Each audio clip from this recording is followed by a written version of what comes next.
Buenas tardes a Casa de América, bienvenidos. A pesar de las agitaciones sociales que antes hablábamos de ellas como, bueno, pues eso es que se llama un mal necesario. Pero lo entendemos todos y lo hemos superado, como veo, por lo bien nutrida que está la sala. Muchas gracias por haber venido, por haber hecho ese esfuerzo. Soy Julia Escobar, la directora de programación de la Casa de América. También me dedico a esto de la literatura en todos los frentes, pero bueno, en este momento estoy no como directora de programación, que también no lo puedo dejar de mencionar, y es para mí un honor estar aquí presentando esta novela hablando con Andrés Neumann en el ciclo de Escribo que escribo. Es un ciclo que en la Casa de América pues tenemos mucho cariño, porque en él los autores nos desvelan sus, no voy a decir sus más íntimos secretos, pero sí los avatares y las circunstancias en las que escriben, todo ello al socaire de la novela que se presenta, o que su última novela, que suele ser de lo que hablamos. En este caso, Andrés Neumann, la novela es Hablar solos, publicada en la editorial Alfaguara. No creo que sea necesario glosar mucho las excelencias ni los méritos muy ya comprobados y verificados de Andrés Neumann, pero sí que me gustaría un poco trazarlos y comentarlos, sobre todo pensando no en el público presencial, que son ustedes, que están aquí, que evidentemente saben de qué estamos hablando, sino también en otro público que no lo tenemos presente, pero que va a ser muy importante y muy asiduo, y al que, de paso, aunque no lo hagamos nunca, vamos a saludar en este momento, que es el público que accede a la página web y que va a visitar, y va a visitarlo, se lo aseguro, porque tenemos estadísticas que demuestran hasta qué punto se triplica, a veces se centuplica el número de asistentes presenciales. Buenas tardes, al otro lado. Creo que es la primera vez que estamos inaugurando una nueva manera de presentar, que es acordarnos... Que es ignorar a nuestro público analógico, podéis iros. No, eso no quiere decir en absoluto que no les necesitamos, porque es el diálogo... No, por Dios, muchas gracias. Es muy importante este contacto. Muchas gracias por eso, pero mil veces gracias. Bueno, Andrés Neumann nació en Buenos Aires hace poquísimo tiempo, como se le puede ver perfectamente, y es pues un autor, como digo, ya ya ha pasado todas las reválidas. Digamos que es un autor consagrado, porque se puede decir eso así, cuando se pasa Eso era antes de la crisis, momento. Ahora Standard & Poor's me ha rebajado la nota. ¿Ah, sí? ¿Te han bajado? Vaya, Sí. por Dios. No, pues no hay que... Estoy un escalón por encima de la literatura basura. No los vamos a hacer caso. Nosotros qué pasa. no nos vamos a hacer ningún caso. Ignoramos ese rebaje que te han hecho y nos vamos, o que dices tú que te han hecho, y vamos a situarnos. Vamos a situarnos en sus novelas. Bariloche, en 1999, que ha tenido además reediciones, que finalista del premio Herralde. En el salto los comentarios porque basta con los datos. La vida en las ventanas, en Espasa, en 2002, Una vez Argentina, Anagrama 2003, El viajero del siglo, Alfaguara 2009, traducida a 11 idiomas. Te lo rebajarán también eso. Ya Y luego la novela, esta novela obtuvo el premio, ¿es la que obtuvo el premio? Sí, claro, estábamos... Sí, obtuvo el premio Alfaguara, el premio de la crítica, el premio Tormenta, además de ser elegida entre los libros del año por los críticos, numerosos críticos de todo el mundo entero. Sin excepción ninguna, además. O sea, fue como una Luego tiene un libro que está muy bien, todos están muy bien, pero este me gusta mucho, que es Cómo viajar sin ver. Entonces, Latinoamérica en tránsito. También ha publicado los libros de cuento, El que espera, Alumbramiento, El último minuto, Hacerse el muerto, el libro de aforismos, El equilibrista, los poemarios, porque es lógico que sea poeta, El jugador de billar, El tobogán, la canción del antílope, Pretextos, compartimos editorial, yo he publicado en Pretextos, sí. Y Mística Abajo, el volumen Década, Poesía 1997, 2007 en Acantilado, recopilar sus libros de poemas. Es un autor celebrado y mimado por todas las editoriales. ¡Qué envidia! Tiene un blog que se llama Microréplicas y bueno, pues es un blog literario estupendo, que les animo que visiten lo más que puedan. ¿Cómo lo alimentas? ¿Con mucha puntualidad? Bueno, la puntualidad me es desconocida, digamos que con... Besa al micrófono. A ver, bésame mucho el micrófono, eso, ¿no? Bueno, muy buenas tardes primero y muchísimas gracias. Yo, como soy un anticuado, en realidad voy a ignorar a los oyentes digitales y voy a mirar a los ojos a los analógicos. Sobre todo porque los ojos de los otros no sé muy bien dónde están. Pero sí, el blog no tiene una periodicidad, Julia, y muchísimas gracias por acompañarme hoy, y además me gusta que sea el formato de conversación, que así será y así lo hemos hablado y es el que más me gusta. El blog lo alimento, digamos, con una periodicidad imprevisible. 1 o 2 o 3 veces a la semana escribo algo según pueda y según se me ocurra también. Pero es una modalidad de escritura que cada vez me interesa más. No me refiero al formato blog o las redes sociales, ese es otro tema entre interesante y fatigoso del que podríamos hablar en otra conferencia, pero digo, la modalidad de escritura cuyo tema es casual o casi accidental es lo que cada vez me interesa más. Si tú estás haciendo una novela, tú lo sabes, viajar no se deja de interpretar casi nunca por parte del autor como una interrupción. Es muy difícil no interrumpir una novela cuando haces un viaje corto. Bien, es cierto que en el viaje, en teoría, podrías encontrarte con un elemento que te servirá para el regreso, pero uno, como mínimo emocionalmente y muchas veces en la práctica también, lo vive como una interrupción. En cambio, un blog, que es una especie de libro ambulante que se dirige hacia donde se dirige quien lo escribe, tiene ese don maravilloso de convertir la interrupción en oportunidad o el cambio de tema en gozo, ¿no? Y desde ese punto de vista el blog se alimenta también de los tumbos que vaya dando yo. Y bueno, estáis cordialmente invitados a seguirlo y además es por el mismo precio que no seguirlo. Además, a nivel de la lengua literaria, lo del blog, yo también tengo un blog, pero yo no me voy a anunciar, porque él es el protagonista esta noche. juliaescobar.blogspot. No es blogspot, pero bueno, en Sacal saldría. El caso es que es verdad, es algo tan absolutamente en tiempo real que eso solamente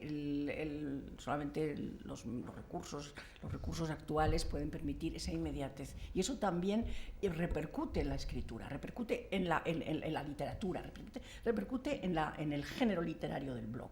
Es decir, es algo que está a medio camino entre la lengua hablada y la lengua escrita.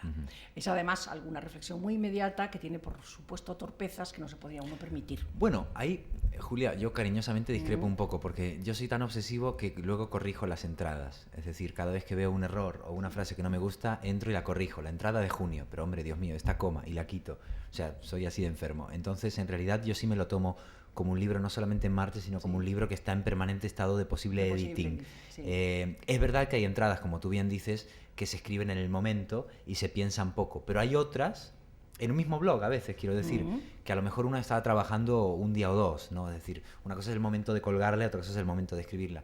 Sí es cierto que en el caso del mío, por lo menos, que no es un blog de entradas muy largas, algunas de las entradas son escritas instantáneamente y en eso estoy de acuerdo. Es más, cuando saltó el loco este austríaco, patrocinado por un refresco que no patrocina este acto, pues yo escribí una entrada media hora después de que aterrizase el saltador este, ¿no? Baumgarten, ¿no? Creo que es Baumgarten. Felix Baumgarten. Pues este señor que hizo una cosa, en mi opinión, maravillosa, y hablando en serio, se ha discutido. ¿Es un acto publicitario? Pues claro, ¿a mí qué más me da? O sea, fue una cosa conmovedora, trascendente, y me da igual si además han ganado dinero o no. Pero lo que sí me interesó es que inmediatamente que yo veía caer a este señor que amaba tanto la vida, que necesitaba jugársela, me acordé inmediatamente, digo, de Perec y de un texto que tiene sobre saltar en paracaídas, ¿no? y sobre lo necesario que era en un momento dado dejar de pensar y saltar. O sea, la imposibilidad de combinar en un mismo instante la reflexión y el salto. Se puede reflexionar sobre la posibilidad de saltar o sobre la memoria de haber saltado, pero no se puede reflexionar y saltar. Es un momento como de quiebre de la realidad donde saltas y por lo tanto es una acción pura, ¿no? Pura en el sentido de incompatible con otra cosa que no sea acción.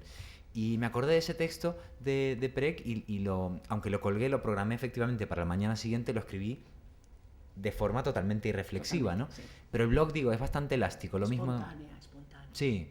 Y reflexiva, esperemos que no. Sí, espontánea, sí, sí. Pero vaya, a mí me gusta también la capacidad que tiene el blog de soporte de memoria, ¿no? Siempre decimos, bueno, el blog es muy fugaz. Hombre, más fugaz era el papel, el periódico en papel. En realidad el blog o internet no es tan fugaz, porque de hecho puedes verificar el error que ha cometido un colega o tú mismo hace 7 años y medio. Y lo puedo verificar hoy. Así que en realidad habría que ver si es tan fugaz la red. Yo creo que es la pesadilla de la memoria, internet también. Pero bueno, sabría que... Eso también es verdad, pero bueno, tú y yo hablamos solos, ¿eh? Sí. Entonces, Oye, como ¿verdad? hablamos Qué solos, barbaridad. vamos a hablar solos. De hecho, casi nos soplamos la mesa redonda antes de venir, ¿no? Ahí en la Es cafetería. verdad, ¿eh? Eso Qué pasa a barbaridad. menudo cuando estás preparando una cosa, una acción como esta, un evento como este, que eres mejor fuera del micrófono que en el momento, porque lo das todo en ese momento. Pero bueno, vamos a intentar reproducir ese momento que llegamos a, casi mágico, ¿eh? Que llegamos a tener ahí al hablar. Vamos a intentar reproducirlo. Tu novela, Hablar solos. Hablar solos, voy a decir, no voy a hacer una valoración crítica, voy sencillamente ni un juicio crítico, voy sencillamente a hacer unos cuantos comentarios. Y al socaire de esos comentarios, si quieres, vamos sacando el hilo y hablando. Muy bien. Es una novela a 3 voces. Bien. Las 3 voces es evidentemente un recurso estilístico, narrativo, mejor dicho. Un recurso narrativo de muchísima eficacia, porque permite, y es muy difícil, no es nada fácil, puede parecer que es más sencillo meterte en la piel del otro, pero es mucho más difícil. Y en estas tres voces, una de ellas es un hombre enfermo, es un hombre que tiene que hacer un largo recorrido de su vida hacia atrás y la hace hacia adelante, puesto que hace un viaje en camión, en un vehículo con su hijo de 10 años, al que evidentemente intenta hacer un testamento vital en ese momento, intenta transmitirle toda su experiencia y todo lo que ha vivido y lo que no ha vivido. Él va en ese monólogo que tiene, que es un diálogo, porque está hablando con su hijo en realidad. Va pues desgranando todas sus frustraciones, todas sus percepciones, todas sus obsesiones, y después está el niño, que es, digamos, el elemento más fresco, el elemento más espontáneo también, y también el elemento más certero. Es decir, es verdad que dice que tiene unos aciertos el niño que ya los quisieran sus papás, es mucho más extraviados que él, están más en lo cierto. Y luego después está la madre, está la mujer, está Elena, que es, digamos, el personaje más complejo. A mi entender, Andrés es también el más elaborado. Y Sí, yo te pregunto algo que siempre me ha parecido muy asombroso en literatura, y es por qué razón los escritores somos travestistas. ¿Por qué les gusta tanto? ¿Hablas por mí o por ti o cómo es Por mí, esto? por ti, por todos. Casi todos, o muchos. ¿Por qué les gusta tanto a los escritores masculinos? Tienen esa fascinación por hablar como una mujer, por meterse en la cabeza de una mujer, y cómo lo consiguen hacer también los puñeteros. Algunos de ellos, por lo menos, ¿no? ¿Cómo consiguen decir cosas que estremecen? Cuando eres mujer lectora y los estás leyendo, estremecen. Y bueno, y con las mujeres también pasa que, a lo mejor menos, pero también algunas tienen esa fascinación del otro y se meten en la mentalidad del hombre. Pero es más común que el hombre se sienta fascinado por la mujer. Eso hay un largo etcétera al respecto. Flaubert, Tolstoy, bueno, Sadequeiros, para citar la gran novela del 19, Pérez Galdós, bueno, en fin, es algo, y también los contemporáneos, y evidentemente esto es un ejemplo en tu caso. ¿Qué me dices de eso? ¿Por qué? ¿Por qué esa fascinación? Pues mira, voy primero al tema del viaje y la memoria del padre, que me parece muy importante, y luego recojo el guante ese de género, que me interesa tanto más. Pero por eso mismo me lo dejo para el final y a ver cómo lo resumo. a mí las historias de carretera me fascinan mucho como lector y como espectador. Como narrador era la primera vez que lo hacía, pero era un vicio que como público tengo desde siempre. Alguien mencionó esta semana una presentación en otro sitio a David Lynch y me dio mucho gusto que lo hiciera, porque hay algo hipnótico e inquietante en el hecho de estar consumiendo kilómetros. Hay un cierto grado de quietud que se alcanza en movimiento, o un cierto grado de introspección que se alcanza cuando se lleva uno recorriendo un determinado número de kilómetros, que siempre me ha parecido como muy poético. El grado de trance o de introspección que alcanza alguien cuando lleva varias horas conduciendo, ¿no? Un trance que no se alcanza sentado en un sofá, ¿no? Y en ese sentido, el viaje interior del que está haciendo un viaje exterior es un tema que siempre ha estado de algún modo presente en mis libros, pero nunca en la forma concreta de la road movie o el road book que vendría a ser en parte esta novela. Por otro lado, es verdad que el padre Mario, a quien le queda poco tiempo, se ve en una situación paradójica, y es que necesita avanzar cuanto más rápido mejor, pero en realidad, como tú bien has dicho, yo no lo había pensado, está todo el tiempo rebobinando, o sea que hay un ejercicio como compulsivo de memoria, mientras se quiere uno conectar con esa memoria o quizás huir de ella yendo en sentido contrario. Así que es alguien que va hacia adelante y hacia atrás al mismo tiempo. Y eso, ahora que lo pienso, no lo había pensado antes, gracias a tu comentario, pienso que eso tiene que ver también con el hecho de educar a un hijo, y sobre todo si no sabes cuánto tiempo estarás. En la medida en que lo que me ha fascinado siempre de la paternidad, que por cierto no ejerzo porque yo soy... me gusta coleccionar sobrinos más que hijos, sobre todo por los hijos llega un momento que no te caben en casa, ¿no? Lo que me fascina de la paternidad es... se ríe Ana María, que tiene alguno. Es el hecho de que tú le estás... intuyo, supongo, pero también he observado en los padres, le estás labrando en teoría un futuro a tu hijo, pero lo que estás haciendo es intervenir en su memoria también. Como cada cosa que haces por tu hijo es, por un lado, un modo de intentar facilitarle un mañana, pero también saber que tú serás una presencia en su pasado, ¿no? Entonces esa intervención radical en el pasado y en el futuro de un mismo individuo me parece algo maravilloso, hay muy pocas formas, me parece, prácticas, no ya espirituales y tal, de lograrlos, y creo que viajar en la situación de Mario es como que le ocurre de varias maneras esto, ¿no?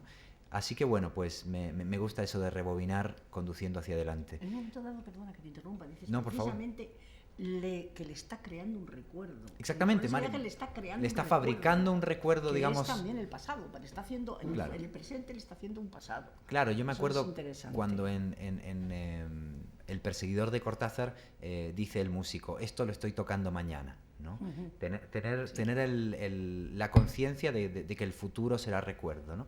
Y Mario se está dirigiendo, bueno, hay dos tiempos, dos temporalidades del personaje de Mario. Por un lado está conduciendo en el presente más corto de la novela, y por otra parte, un poco más tarde, está recordando ese viaje y contándoselo a su hijo para cuando sea que su hijo pueda escuchar esa grabación. En ese sentido hay tres voces en la novela, pero también hay tres formas de hablar. Sí. La oralidad, la que estamos ahora, de la que estamos abusando ahora, la mental, el pensamiento, que es la del niño, y la escritura, que es la de la madre. Así que sí, él se está dirigiendo a un futuro invisible, que es el de su hijo. Y en cuanto a lo del género, que me ha interesado mucho, bueno, has tocado uno de mis temas favoritos. Has olvidado el niño, el niño. Y luego vamos a hacer. Sí, ¿qué te digo del niño? El niño. Bueno, sí, el niño. Sí, pues. Ese pensamiento, esa reflexión, esa madurez. Me acuerdo que decía, sí, que era como muy certero. A mí me divirtió muchísimo escribirlo, y además, como es una novela de contenido muy fuerte, digamos, el niño era como el momento de alivio y de esparcimiento antes de rearmarse e ir de nuevo a las trincheras de él y de ella. Exactamente. Sí. Entonces, no exactamente porque el niño sea ingenuo, porque no sería la palabra ingenuo, sino, como tú has dicho, más bien fresco, porque él de algún modo intuye las contradicciones en lo que le cuentan sus padres, de algún modo el niño se da cuenta de que le están engañando, pero no acierta a saber por qué. Él detecta un engaño y tampoco estoy seguro yo de si él quiere preguntar, ¿no? Porque eso también pasa muchas veces, ¿no? No sé si estoy preparado para preguntar esto. Esto le pasa a los niños y a los enfermos. Entonces, bueno, él digamos que parece estar jugando todo el tiempo, parece estar pasándoselo bien, pero yo creo que intuye algo siniestro que no le apetece averiguar, ¿no? Este niño para mí fue divertidísimo. Divertidísimo en lo emocional, pero muy puñetero en lo estilístico. Yo creía que lo más complejo iba a ser escribirla a ella, por razones, digamos, morales por un lado y de género por el otro, que ahora hablaremos. Pero en realidad la prosa de Elena es una prosa que tiene a su alcance los mismos recursos que podría tener la prosa de cualquiera de nosotros, o la mía, por ejemplo. De manera que la escritura de Elena, la materia lingüística de Elena, en realidad me resultó muy natural y eso me permitió conectarme fácilmente con ella. En cambio, la prosa de Lito me desconcertaba, porque había que pensar en todo lo que no podías hacer. Lito era una renuncia estilística permanente. O sea, no puedo subordinar. Ayer decías, bueno, a no ser que ese niño sea Javier Marías, no claro, puede claro. subordinar. Entonces es sujeto, verbo, objeto.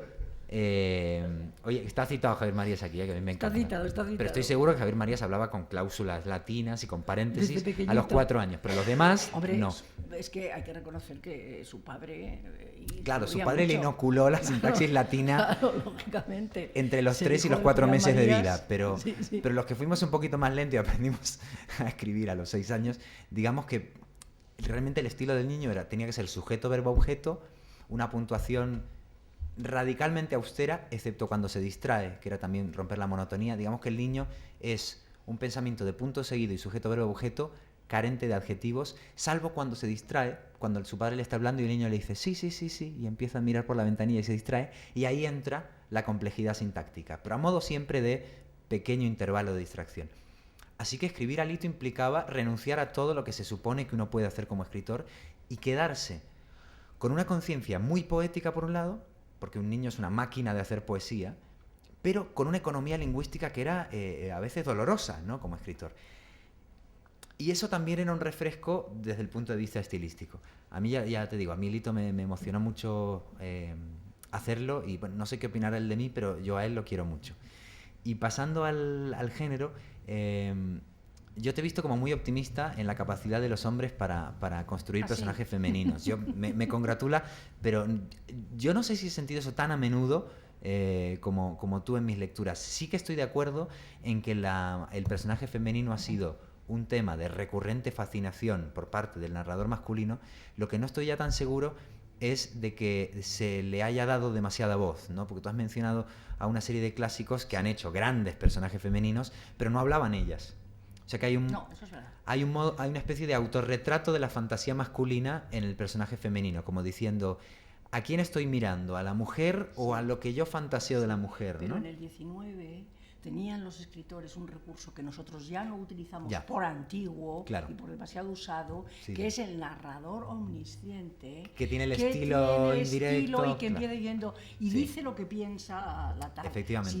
Ella sintió Sí. que, y ahí Ese es era un donde medio echa la camino carga. entre- sí. Exacto, la carga. Es verdad. Que ahora no podemos hacerlo así, porque bueno, podríamos hacerlo, pero quedaría... Por lo menos no puedes basar una novela de 500 Sí, páginas en ese recurso. No puedes, mientras Claro. que ellos sí, era el momento en que sí se hacía. Mm. Entonces, Es cierto pues, eso. Eso es distinto. Lo también, que pasa pero es que la había- carga iba en ello, en el narrador. Pero el pacto del lector con esa voz de estilo indirecto que, bueno, en el mejor de los casos daba un Flaubert, ¿no? También era un pacto de que había una mediación. O sea, la conciencia era el narrador hombre, conjeturando a la mujer, pero estaba claro que la mujer era tema y no voz, ¿no? Y esto valía incluso para mí, porque a mí siempre me ha interesado hacer personajes femeninos, pero nunca había hecho una voz larga femenina en una novela, ¿no? Era algo que me parecía lo que más deseaba hacer en el mundo como escritor y lo que más miedo me daba acometer, ¿no? Así que bueno, tardé pues como unas 5 novelas en decir, venga, pues ya, la protagonista habla y que sea, iba a decir que sea lo que Dios quiera, que sea lo que Elena quiera, ¿no? Que era, además, nunca más verdad, porque Elena resultó mi editora por un lado y el personaje por la otra, ¿no? De manera que realmente fue lo que Elena quiso.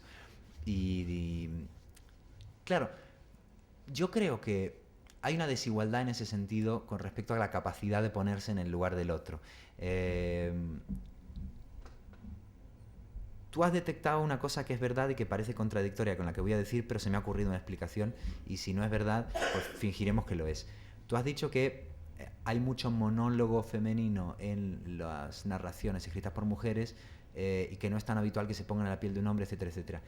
Yo creo que eso tiene que ver precisamente, sobre todo en una cierta época de la literatura, con la necesidad de fundar una voz que había estado silenciada durante toda la historia. Es decir, no tanto con la incapacidad de la mujer en ponerse en lugar del hombre, que ahí voy a discrepar, y ya te diré por qué, sino por la ausencia de voz femenina que requería una especie de deuda por saldar y que sigue necesitando ser saldada. Pero creo que en realidad las mujeres como individuos y como narradores son más capaces de ponerse en la piel de un hombre que al revés. Y esto lo voy a tratar de argumentar con puro sentido común sociológico. Una mujer nace en un mundo de hombres, una mujer nace en un mundo narrado por aquello que podemos llamar el patriarcado, por lo tanto, nace recibiendo un relato colectivo masculino y mientras se encamina a la adultez, si es que se encamina, trata de desarrollar un punto de vista que podríamos calificar de femenino. Entonces hay una especie de conflicto con el relato colectivo, pero a la vez un gran conocimiento de él. O sea, una mujer no puede ignorar cómo narra o piensa un hombre, porque en su familia, en el arte al que asiste, en la literatura que lee, en las canciones que escucha, en los negocios que hace, en los trabajos en los que está harta de escuchar la versión del hombre. Entonces, no porque sea más perceptiva, ni más sensible, ni estas paternalismos, ¿no?, sino porque está muy entrenada en el punto de vista masculino, creo que no le cuesta trabajo. En cambio, si lo pensamos al revés, y de nuevo lo mismo, no porque seamos más insensibles o como dicen los machistas disfrazados, es que las mujeres son más inteligentes. Pues no, claro que no, menuda tontería, pues habrá algunas listas y otras no, igual que los hombres. Ahora, ¿qué pasa? El hombre está menos acostumbrado a ese ejercicio porque la sociedad le ha confirmado su relato de género. Tú eres hombre y la sociedad te cuenta cómo vemos el mundo los hombres.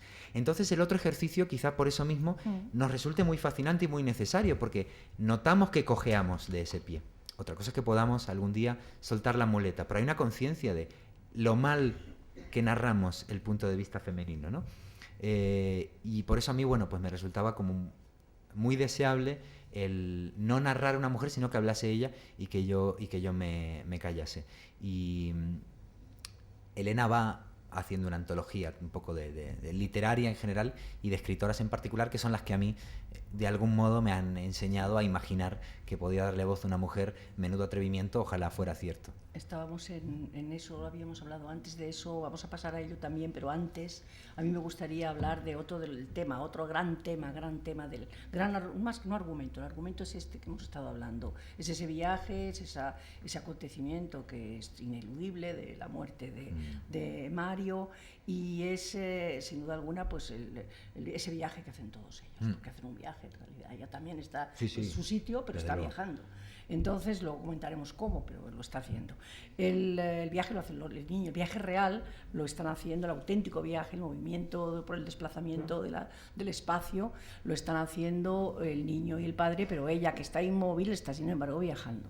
Luego veremos cómo, a través de muchas cosas de la literatura, a través del sexo. Luego lo veremos. Pero otra cosa que es fundamental en esta novela, que es, digamos, su principal tema, hablábamos antes del compromiso, ¿no? Está comprometido con la vida. Esta novela es una novela de compromiso. ¿Qué compromiso? Un compromiso fundamental para que todo el mundo lo va a comprender: la enfermedad. La enfermedad no es una anécdota, no es una circunstancia cualquiera.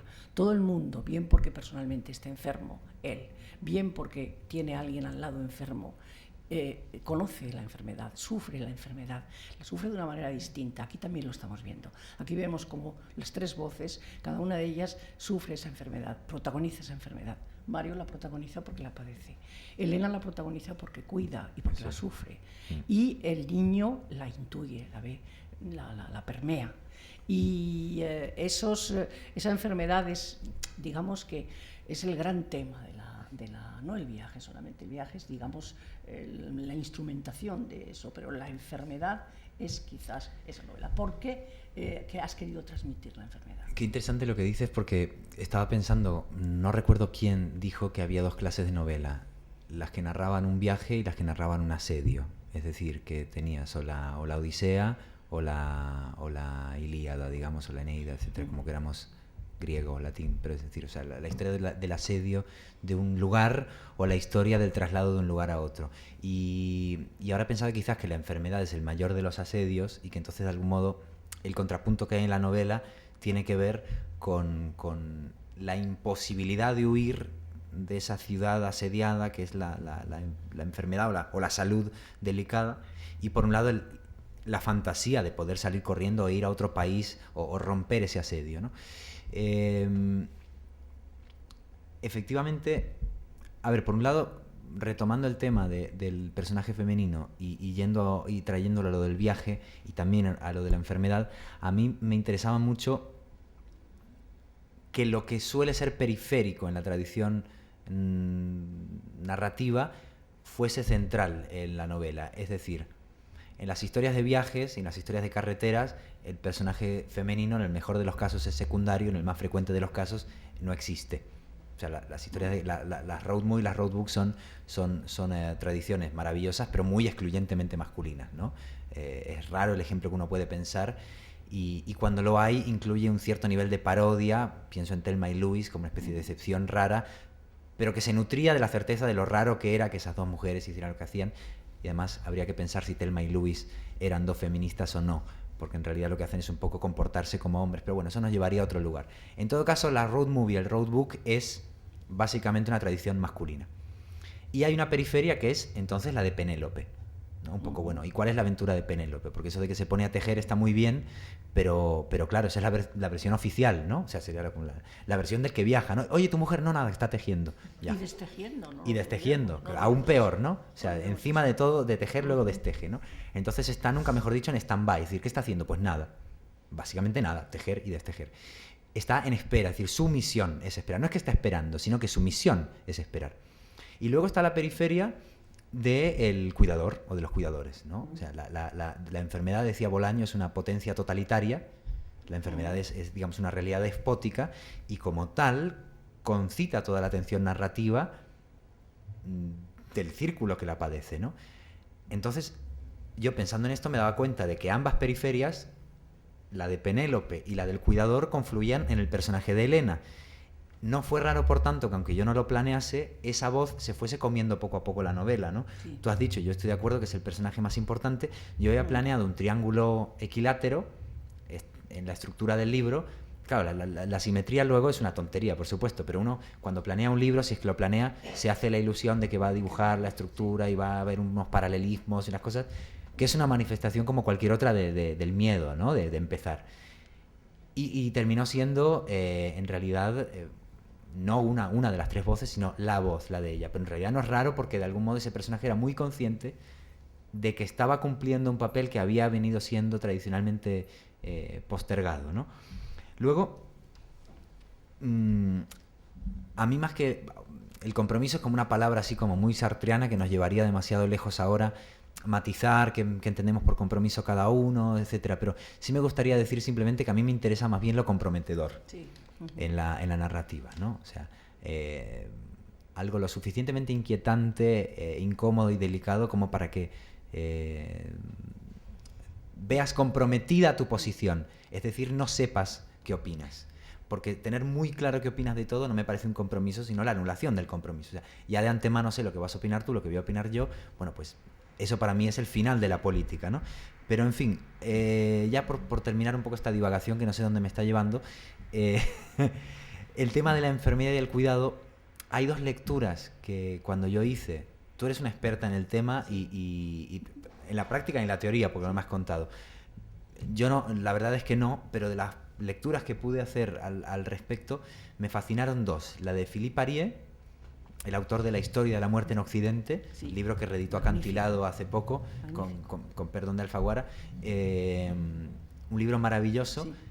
Y un ensayo de Geoffrey Gorer, que francamente el título no me acuerdo, pero que cita Ariès. El libro de Ariès, Historia de la muerte en Occidente, entre otras muchas cosas, cuenta cómo el cambio de vivencia íntima de la enfermedad y la muerte, de lo que llamamos antigüedad a la contemporaneidad, está marcado por el cambio científico de la medicina, pero que ese cambio científico tiene unas consecuencias morales e íntimas sin embargo indeseables. O dicho de otro modo, cuando la enfermedad y la muerte está en casa, porque no hay especialistas que puedan salvar fácilmente al enfermo, eso es una desgracia, pero las familias tienen instrumentos cotidianos para afrontarla, psicológicos, morales, etc. También están los religiosos, por supuesto. En el tiempo contemporáneo, al delegar en el especialista la posible salvación del enfermo, en el paquete va los recursos emocionales y la fortaleza psicológica para afrontarlo, como si delegásemos en el médico no ya el problema clínico, sino también de algún modo el problema simbólico. Y eso hace que estemos muy desamparados en lo emocional para afrontar algo que sin embargo nos está pasando todo el tiempo, ¿no? Eso es lo que analizaría. Y a cuento de eso cita a Görer, que creo, o dice por lo menos él, que fue el primer estudioso del duelo en Europa.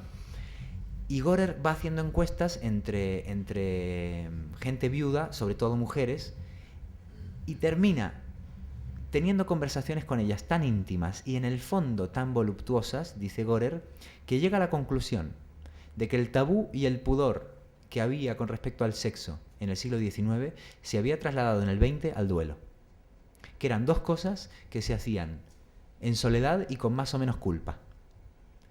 Y establece un vínculo que a mí me pareció epifánico entre la masturbación y el duelo. Cuando yo leí eso me quedé petrificado porque además yo leí eso mientras estaba escribiendo la novela y me di cuenta de que el vínculo entre esas dos cosas que señalaba Görer eran el problema del cuerpo, ¿no? Porque la masturbación y el duelo tienen que ver con un cuerpo que no está.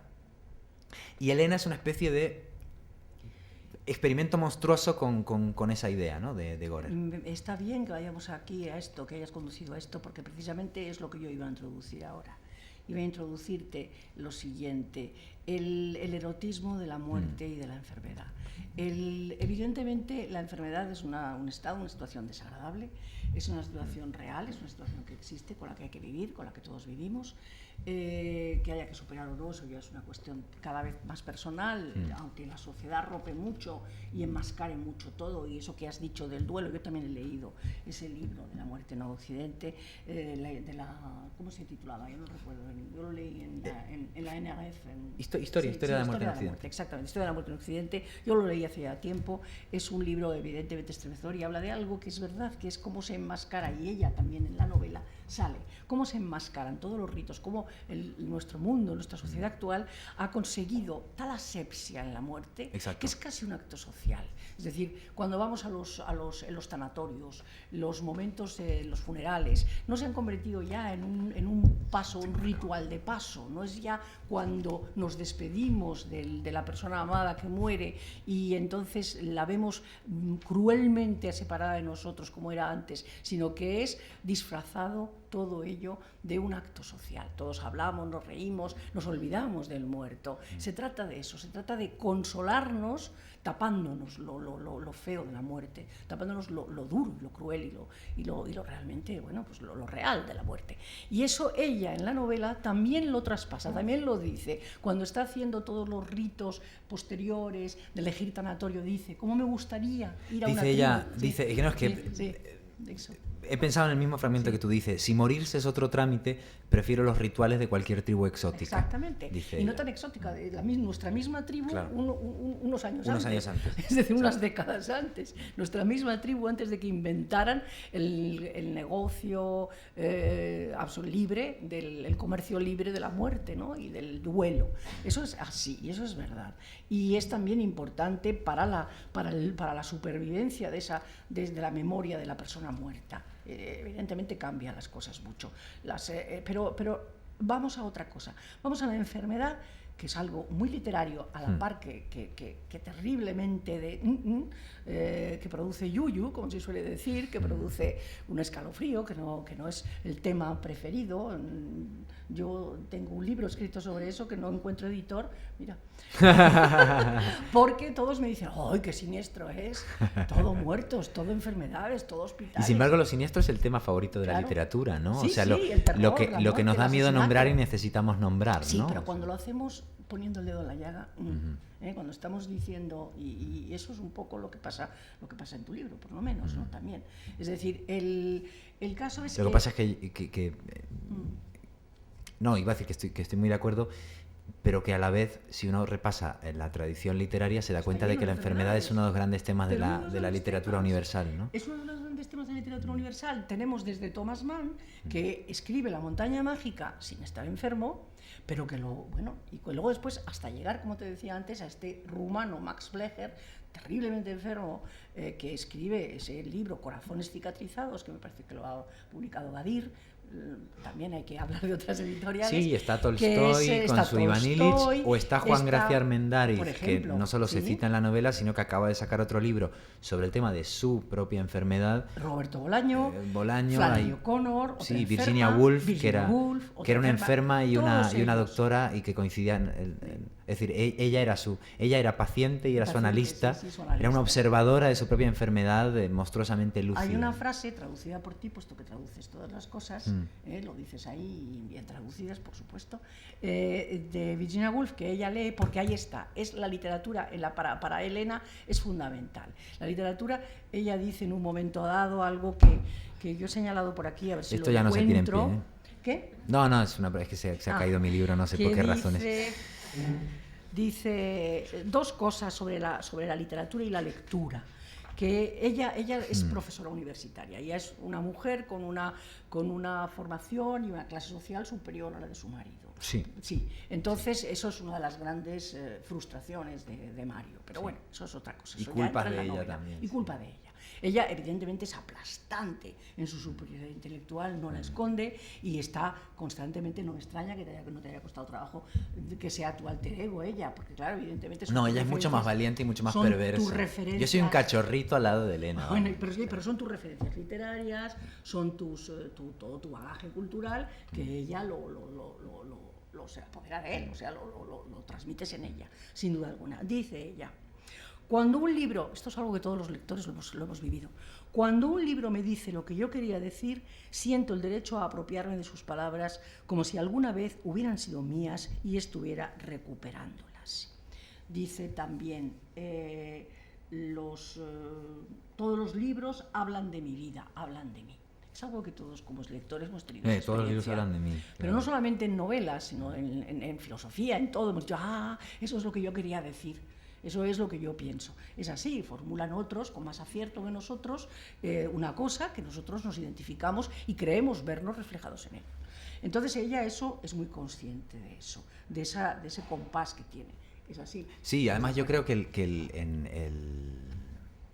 la literatura tiene, por un lado, fíjate cómo hemos pasado, creo que estamos tocando los dos extremos de la maravilla de la ficción, que está por un lado el ser otro, ¿no? la fantasía de abandonarse a uno mismo y ser otro, y ahora estamos hablando del narcisismo de la ficción, ¿no? de la necesidad compulsiva de confirmarse en la lectura o en la escritura después de haber hecho el ejercicio opuesto.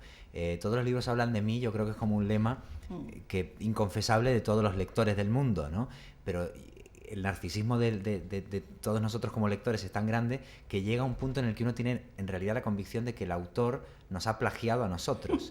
O sea, no solo de eso es lo que yo quería decir, sino en el fondo, en el fondo Richard Ford me ha copiado y él no lo sabe. Eso lo he dicho yo, sí. Como decía Millás una vez, jugando las cartas, que se jugó un título, creo que fue con Gelbenzu, esto me lo contaron, o sea que lo mismo ni era Millás ni Gelbenzu y era todo mentira, como los chistes de Borges. Habéis visto que las anécdotas de Borges son todas apócrifas, pero a mí me lo contaron con Millás y creo que Gelbenzu, que se jugaron a las cartas un título que se le ocurrió, o Gándara quizá fuera. ¿Gándara? También se dice de varías, se dice que mañana la batalla pienso en ti. Bueno, dos escritores españoles de la nueva narrativa española se encontraron a jugar al póker y uno de ellos quizá fuera Millás y le dice: se me ha ocurrido una idea en tu cabeza. Le dice, porque el otro le dice: mira, que se me ha ocurrido un título que es El desorden de tu nombre. Y dice: no, pero perdóname que te lo diga, pero ese título es mío. Lo que pasa es que se me ha ocurrido en tu cabeza. Y se lo juegan a las cartas y entonces Millás, o quien fuera que fuese, le gana a las cartas el título que era el desorden de tu nombre, ¿no? Así que bueno, sí, Elena es una lectora compulsiva. Bueno, Elena es un personaje compulsivo. Todo lo que hace lo hace compulsivamente. Cuida compulsivamente, huye compulsivamente hace el amor compulsivamente en ese momento de su vida. No era una máquina sexual, no, para nada. Era una mujer con una vida más o menos corriente hasta que el punto de inflexión en su vida hace que sus placeres se transformen, y sus dos grandes placeres son la lectura y el sexo, y ella por un lado huye del dolor mediante esos dos placeres, pero por otra parte ve como esos dos placeres ya no son los mismos, o quizá incluso más intensos, gracias o por culpa de la situación que está viviendo. Y va haciendo casi sin querer una pequeña antología literaria del dolor, y va subrayando fragmentos sobre el tema, y ya no es tanto la idea de la cita literaria, que en el fondo es aburrida en los libros, a pesar de que yo he incurrido en ella con alguna frecuencia. La intención no era citar académicamente, sino... Venía a cuento. Bueno, primero, ojalá venga a cuento, yo espero que sí, pero sobre todo narrar lo que ocurre en la cabeza de un lector cuando lee. No citar lo que está leyendo el lector, sino qué subraya, qué anota al margen, qué piensa Elena mientras está leyendo, por qué discrepa de lo que está leyendo, de qué se acuerda cuando está leyendo. O sea que en realidad era narrar las reacciones en el lector a partir de una pequeña cita literaria, ¿no? Así que en realidad lo que estaba citando era a la lectora, sí, más que al libro, ¿no? A pesar de que hay algunas citas literarias. Pero ella también tiene ocurrencias interesantes. Claro, dice, como ocurre con los lectores, claro, habitualmente. Como dice cuando piensa en la muerte presencial, ahí está su marido muerto, y yo estoy intentando leer, no puedo, y dice, la gramática no cree en la reencarnación, la literatura sí, habla del proceso creativo, ¿no? Bueno, claro, eso es tremendo, porque sí, hay un momento... A ver, la novela es, creo, sobre todo, y entre muchas cosas, una novela sobre los cuidadores, sobre ese club silencioso, yo llamo el club de los dañados, ¿no? Que es a todos aquellos, que es la humanidad entera en realidad, que han tenido la experiencia de cuidar una enfermedad, y a veces por añadidura de la suya propia, pero si no la has tenido tú, la has cuidado. Entonces sería como el club de los dañados, ¿no? Que sin embargo no hablan demasiado, no lo cuentan demasiado, hay una especie de silencio que los une, y a la vez... Bueno, pues cuando tienes, por ejemplo, que hablar de alguien a quien has perdido y acaba de morir, pasar de presente a pasado es algo que te violenta muchísimo. Pero te violenta... Claro, eso ya es el colmo, ¿no? Pero digo, ahora voy a eso, pero sin llegar a esa situación ya tan dramática. Cuando tú tienes que recordar a alguien y empiezas era, tiene, tenía, no es solo un conflicto emocional, es un conflicto gramatical. Dices, ¿por qué la gramática me obliga, por un supuesto sentido común, a hablar en pasado de alguien que yo estoy recordando en presente? O sea, protesto. Lo que pasa es que como hablo en presente van a decir que estoy loco o loca y me van a encerrar. Pero yo lo que estoy haciendo es discrepar de la gramática. O sea, mi difunto marido es... Pero no porque yo esté loca. Es que yo lo estoy recordando ahora, no ayer. Entonces, dice ella, tiene que dictar, como tú dices, la esquela, que es una cosa que me pasó a mí. Y claro... o sea, es una persona que es hace un minuto y de pronto ahora es era. Porque lo decreta la subdivisión temporal que nos hemos montado en, yo qué sé, en Occidente, no sé. Bueno, pues nada. Y entonces ella dice, la gramática no cree en la reencarnación, pero la literatura sí. Porque yo estoy escribiendo de él y le estoy escribiendo, y en ese momento se me permite conjugar en presente. Igual que el niño puede violar la gramática por razones lúdicas, el lector o el escritor puede violar la temporalidad por razones estéticas. Entonces, Elena termina haciendo lo que lee que hizo La mujer de Chekhov. Hay un libro precioso que publicó Páginas de Espuma. Como veis, no dejo de citar libros de Alfaguara. Que, desde luego, así no hay manera. Un libro precioso de... Miro a Elena y me... de cartas de amor entre Chekhov y su mujer, que era la actriz Olga Gnipper, una mujer extraordinaria, que además había una relación muy perversa entre ellos. Primero, la relación perversa de toda historia de amor. Luego, una relación a distancia. Y en Rusia, a distancia, es muy lejos. Y además una relación dramaturgo-actriz, porque ella no solo era su mujer, sino que hacía los personajes que él escribía, con lo cual más retorcida no podía ser esa historia de amor. Cuando Chekhov muere, muy joven además, ella le sigue escribiendo cartas. Y entonces Elena, cuando encuentra este libro, dice, me parece la cosa más natural del mundo. Dice, o sea, no hay cosa más lógica, le dice, aquí la loca de tu viuda, le dice, querido, aquí la loca de tu viuda. Y le dice, tengo mucho que contarte y mucho que preguntarte. Y eso es cuando el hablar solo se convierte en un diálogo que prohíbe la gramática, pero que permite la literatura. Sí.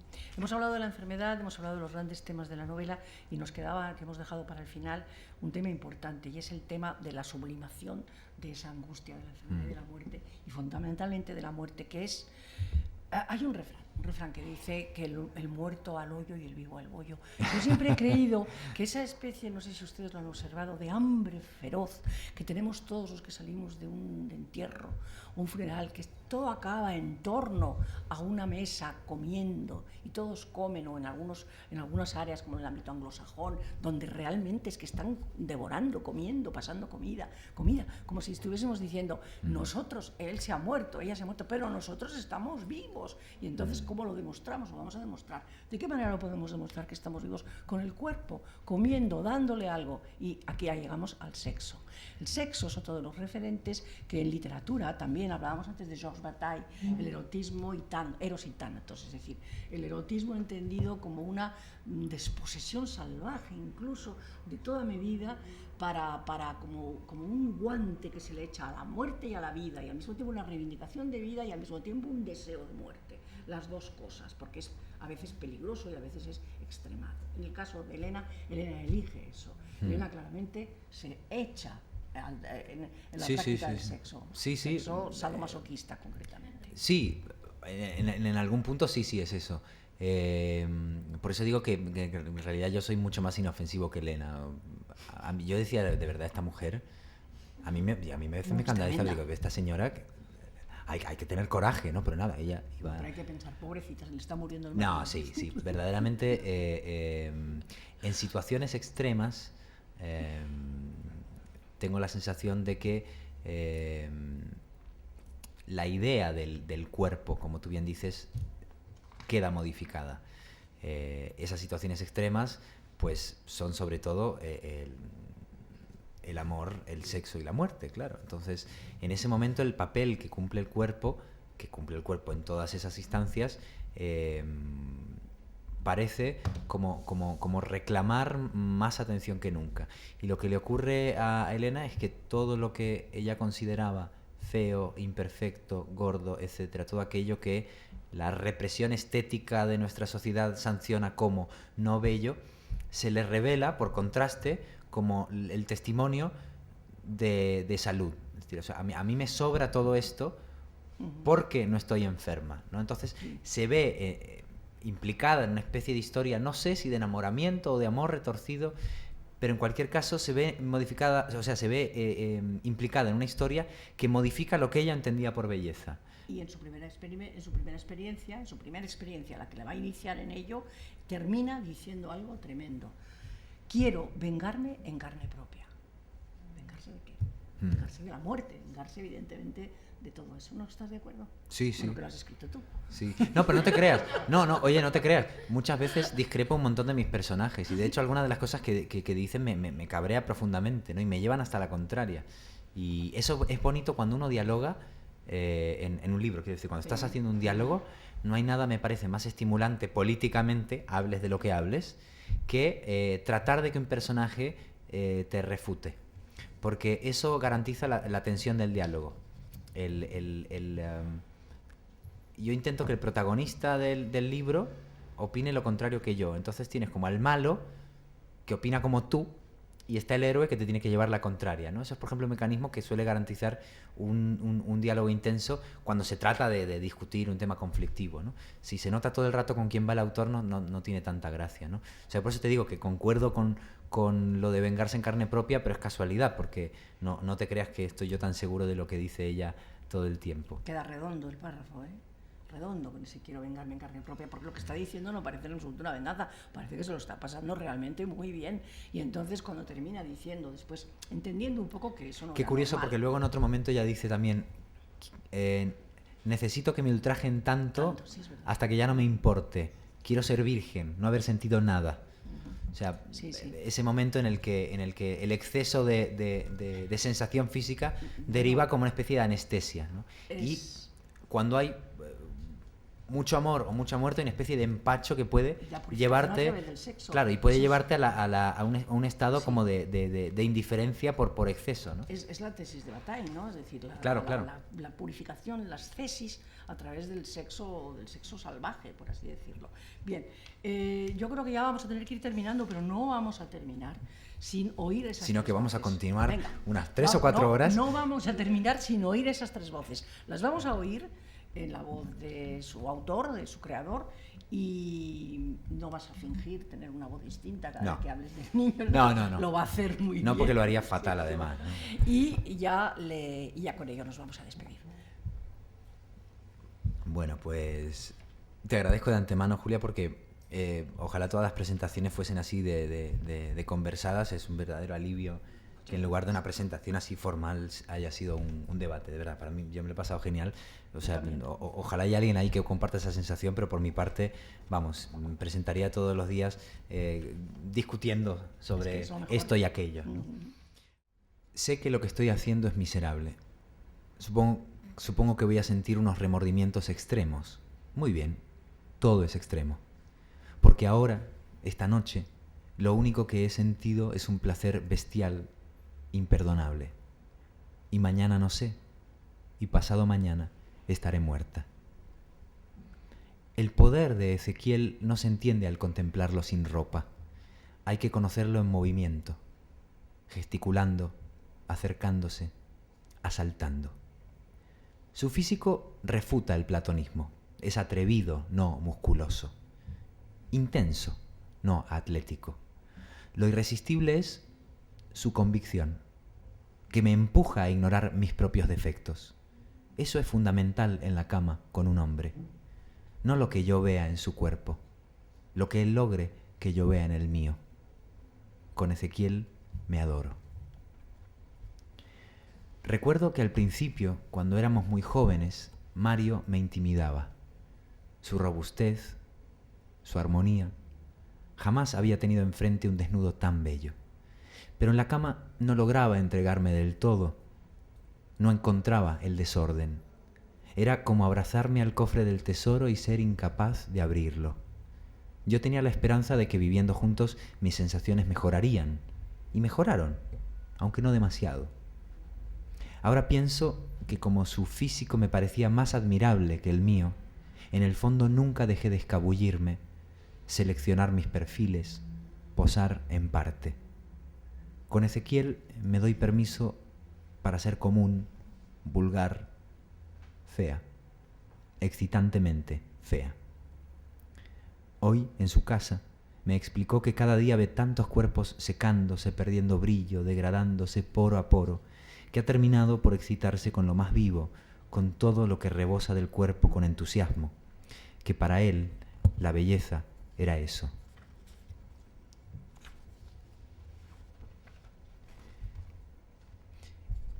El protagonista de una novela de Richard Ford observa en la cama a su amante. La percibe lejana o desilusionada. Subrayo su conjetura. Quizá no sea extraño que al ponerle límites a mi propio placer pueda haber limitado también sus esperanzas. Es verdad, el placer da esperanza. Quizá por eso tantos hombres nos dejan insatisfechas. Su deseo no promete. Entran en la cama prevenidos, como si se estuvieran yendo antes de haber llegado. Nosotras, aunque solo sea un momento, aunque no pretendamos nada más, tendemos a entregarnos por instinto o costumbre. Eso es lo raro de Ezequiel, que se da, se exprime, te exige, y se nota que nunca espera nada. Una suele dejarse ir y ni sabe por qué. Los hombres con los que te acuestas tampoco lo saben. En general se asombran o se acobardan, como si con la expansión de tu propio placer les estuvieras pidiendo algo. Tampoco los culpo. Las mujeres somos una agonía. Quizá por eso sabemos cuidar a los enfermos. Nos identificamos con su parte demandante. Quizá por eso mismo los hombres sean enfermeros tan torpes. La suciedad les da pánico porque los compromete. A nosotras parece que nos gustara mancharnos, de flujo, de sangre, de mierda, de lo que sea. Pobres nosotras, pobres ellos. Los niños también mienten, por supuesto. Yo de niño mentía muchísimo. Pero hasta cierta edad, a eso me refiero, tiendes a pensar que está mal. Ahí está la diferencia.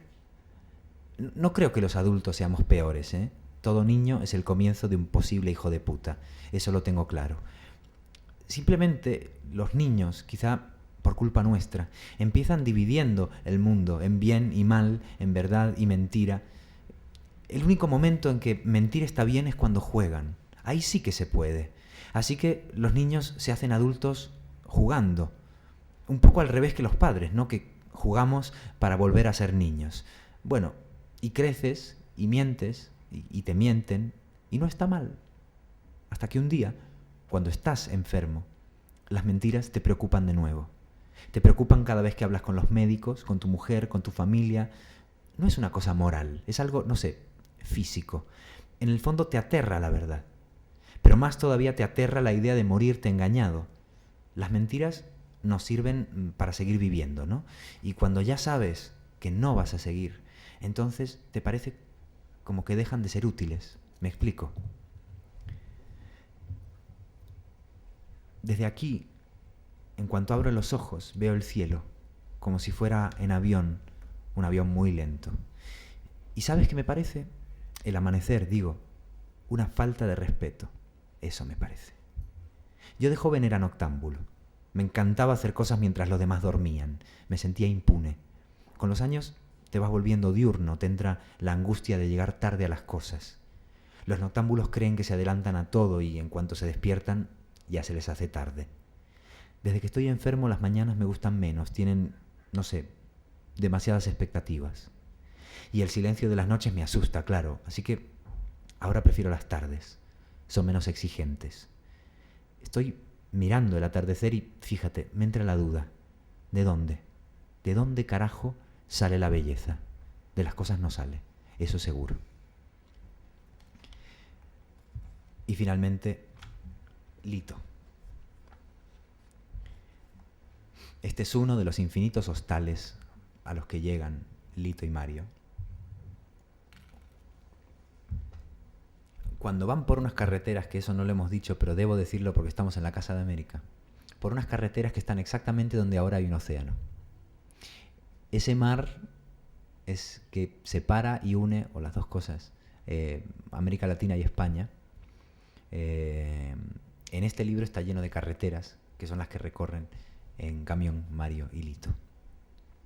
Es, digamos, una geografía donde hay lugares que se llaman Tucumancha o Pampatoro.